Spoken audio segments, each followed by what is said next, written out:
Alamin ang mga bagong paraan kung paano kumita sa panahon ngayon. Nang legal ha, eto na ang Racket!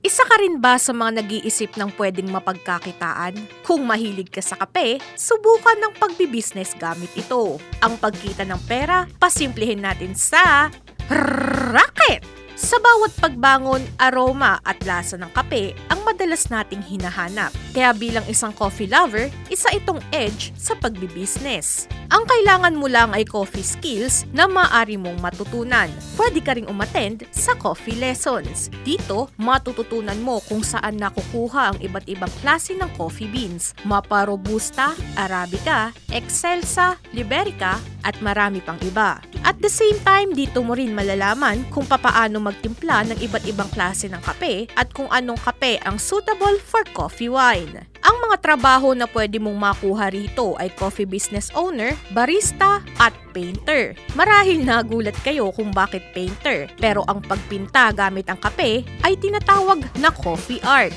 Ang kitaan dito ay depende sa rate mo, but most likely, ang range ay around 50 pesos and up. Nakadepende sa estilo ng pagpack mo at sa size ng ibinibenta mo.